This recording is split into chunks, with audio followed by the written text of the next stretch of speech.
Well, hello there. How are Hi. you? Jilma Shackleford. Nice We to spoke on meet the you. phone, and I'm so happy and excited to be here. Thank you, Jilma. All right. Thank you for coming out. Welcome. Great, great. I know you have a lot of good things to share with us. I So I'm appreciate it. looking forward to Let's it. go in. All right. Jilma, thanks so much for coming out to visit me here at Elevate Speech Services. It's an honor to be on your channel, and hopefully we can provide some good information to the people. I think so. I really think so. I've spoken to other people, and thanks for letting us come out. But I've Absolutely. spoken to other people just mentioning what we would be doing today, and they're really excited because them, like me, were very limited in what we thought someone that had a problem with speech, what it was originated from, and mostly if they've had a stroke and then they had developed the aphasia, inability to speak, that was it, Right. you know. But as you were telling me, mentioning some other things the other day, that would be very helpful for me for you to just go over it. I was listening, but right now I just wanted you to go into a little bit more detail about all the fantastic services you provide. Absolutely. I mean, when people hear speech therapy, they think speech and words, and that is definitely a big part of it. When you think about adult speech therapy, it's different than children's speech therapy. They are learning how to speak, and if there's any kind of delays or difficulties with that, that's the main goal, along with some swallowing stuff. With adults, people who have learned all of those things and have been functioning independently, any kind of disorder or injury or just age-related decline that can impact their ability to function with communication, with cognition, with memory, all those things, we address in adult speech therapy. We also do swallowing therapy because the muscles of the face and the neck can get weaknesses, which can lead to health conditions if you can't swallow and things go down the wrong way. That's a hospital visit potentially. So we really just want to see everybody regain independence and quality of life if something like that happens. What normally causes the throat issues?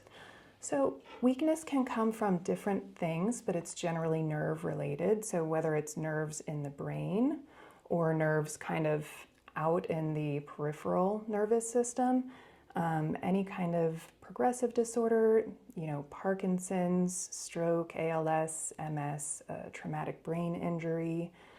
Sometimes people have age-related decline and deconditioning. So they were compensating with age, and then they got pneumonia or they fell and they just got a little bit weaker, and now they have this difficulty. And, we just work to patch them back up and send them on their way. Wow. So you work with adults and children? I only work with adults. Okay. That's the specialty here, 18 or older. There is an occasion where, we can get people who have aged out of the school system, where they were getting speech services at that time that still need a little bit of assistance with communication, and we're happy to service them the best we can as well. Okay. Can I tell you about something new that I've been into lately? Please share. All right. I started Aural Rehabilitation, and Okay. that's another thing that sounds very technical, but it's really related to hearing loss, whether it's been chronic or acute. And if you've gotten hearing aids or a cochlear implant and communication is still just really rough, then we do therapy to help you get all of those skills back for communication after hearing loss. So that's been fun. Yeah.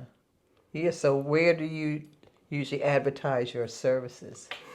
I mean, it's always great to have a community where you feel comfortable with other providers in specialties. So the audiologists in the area know of my services, and the speech and the audiology are always connected. So, hearing is really important for speech skills. So if anybody has a hearing loss, we send them over there.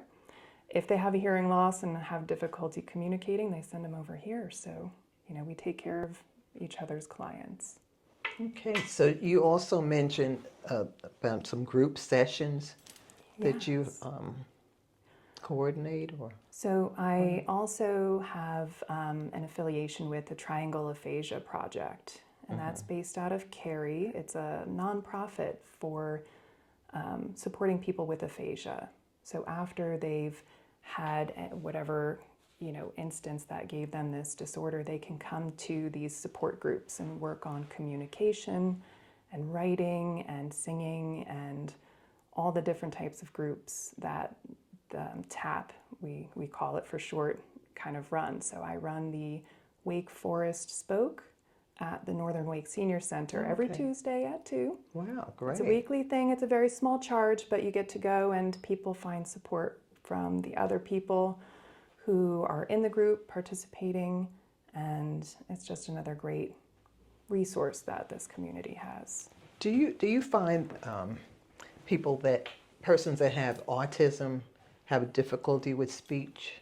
They can, and in a lot of different ways. Some of it might be that nonverbal communication, just making eye contact or repairing breakdowns if they happen. Some of it can be verbal, where they don't have as much fine motor skill as they want to articulate. So I have worked with a few adults with autism, and it's always a good thing.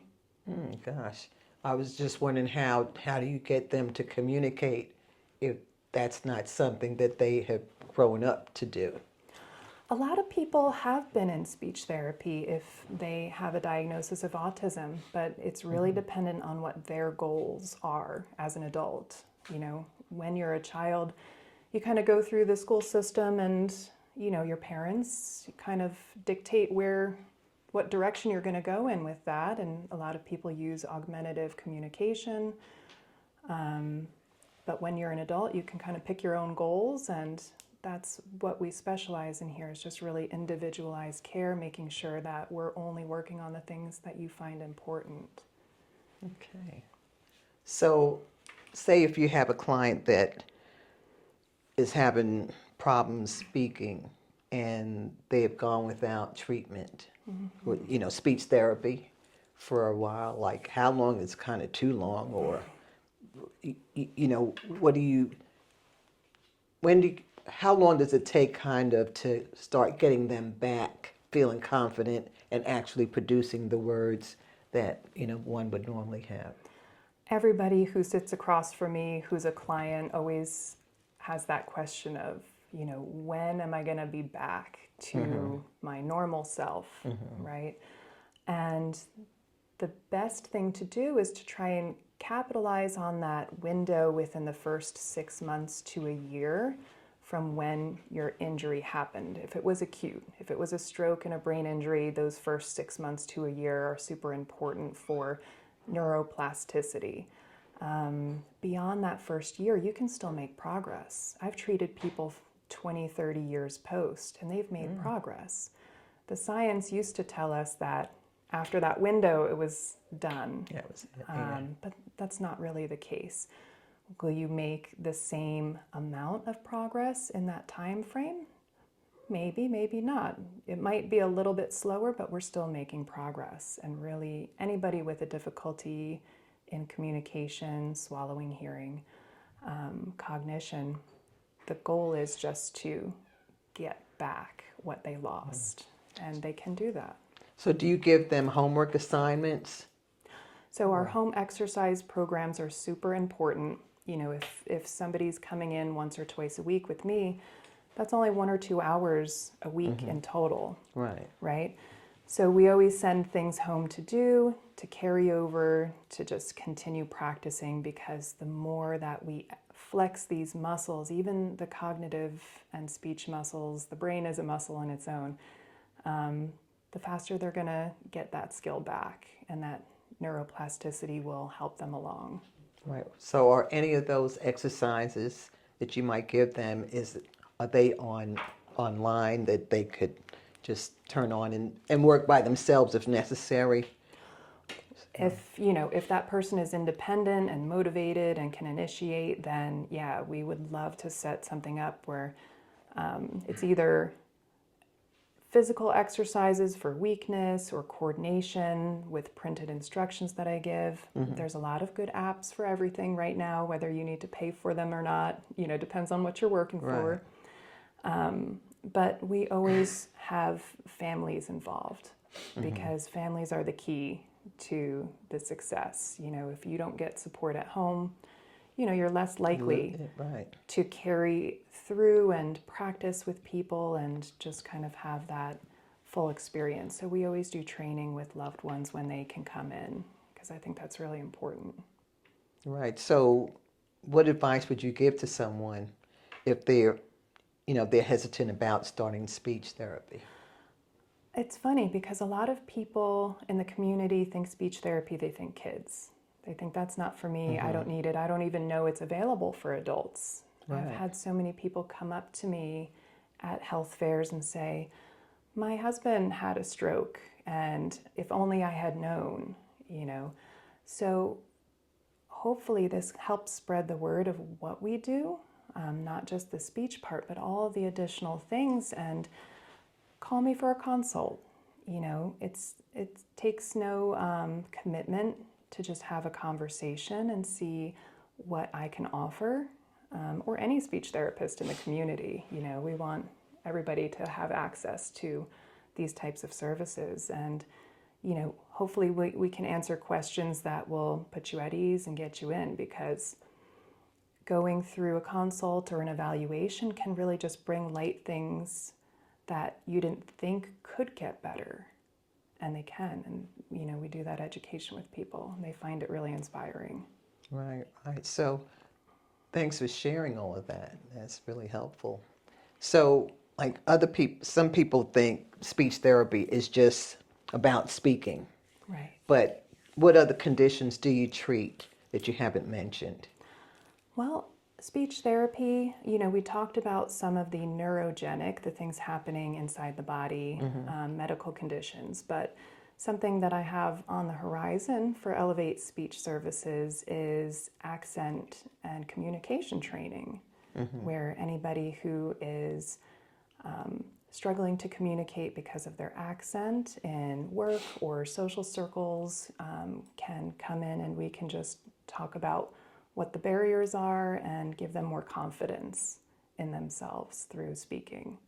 So I think that's fun. It's a whole lot. Right. You think all of it's fun. It but it's is. something that you enjoy doing, and also to see the progress that people can make. And it might not be in them to know that they are so powerful that they can do these things. Right. But, as long as your spirit is that you're excited and willing and, about to help them, I think that might encourage them also. Because it doesn't come across as punitive, but something to enjoy, that for them to enjoy, that they may never have had the opportunity to do, or that they all still want to get back to where they were, prior to the speech impediment, whatever is going on with their speech. And everything we do is evidence-based. So it's all based on research. It's not like we're pulling tricks out of hats.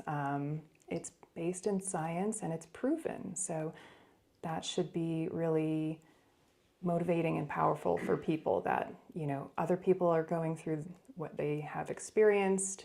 It's been studied. There's research behind the fact that this works and it's proven.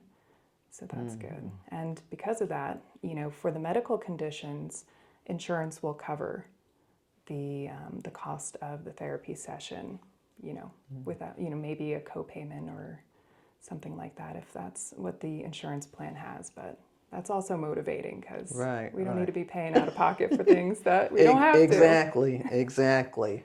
So like how you were mentioning the group that you do, like about how many persons are in the group? So it varies, there's no commitment to that group either for the Triangle Aphasia Project. You come when you want to come. There's no monthly fee. It's just you pay for the sessions you attend. And I think we have about 8 people that pretty consistently come, and they love to support each other, and whatever's going on in their lives they get to talk about, and share the joys and the struggles, and they go out for lunch once a month just to kind of have a social event, and they're really special. Do you find them also being able to maybe drive, although they might have the speech impediment, so they're able to drive also? Yeah, especially with the condition aphasia, which is that loss of speech. It does not affect intelligence or people's capacity.